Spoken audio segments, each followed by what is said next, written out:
Election 2016, the first votes in the race for president have been cast, and now all eyes are turning to New Hampshire. The state of Iowa delivered several surprises last night. One race not even decided until today. Hillary Clinton edging past her Democratic rival Bernie Sanders. The two virtually deadlocked with 50% of the vote. Ryan Nobles is in Des Moines, Iowa, with a look at where the race for the White House goes from here. Yeah, Tarek, from the razor-thin margin in the Democratic race to Ted Cruz's unexpected win on the Republican side to Marco Rubio's big surge, and most of all, Donald Trump's stunning defeat, Iowa delivered quite a few surprises here last night, setting the stage for a major showdown in New Hampshire. As morning dawned in New Hampshire, the candidates for president were ready to move on from Iowa. I am so thrilled that I'm coming to New Hampshire after winning Iowa.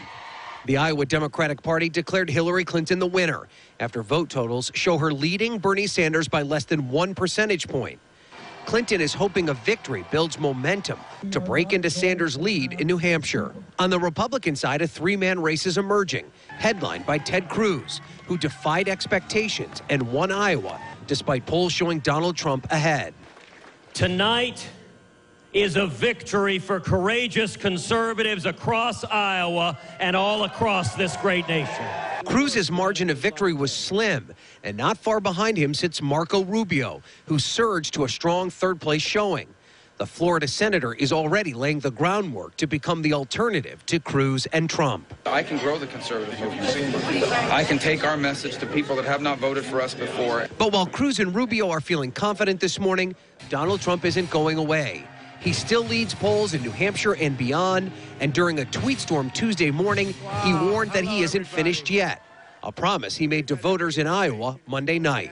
We have a poll. We're at 28 points ahead, okay? New Hampshire, we love New Hampshire. We love South Carolina. Every candidate staking ground as the race for president is just getting started.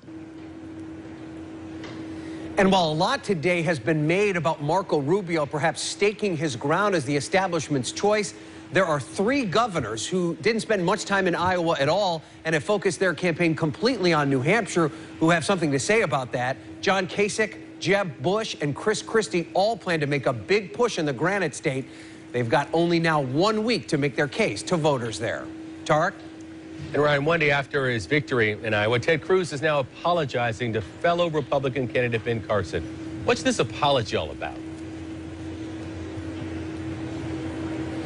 Well, basically what happened was that throughout the course of the night, CNN reported that Ben Carson was not going to go straight to Iowa, but instead go home to Florida to recharge his batteries a little bit. And the Cruz campaign, I should say, interpreted that to say that Carson was planning to drop out. They actually relayed that information to some of their caucus volunteers inside these caucus sites while votes were being cast. Now, the Carson campaign forcefully pushed back on that. They said they had no plans on ever stepping down. This morning, Ted Cruz did apologize for his campaign misinterpreting that report.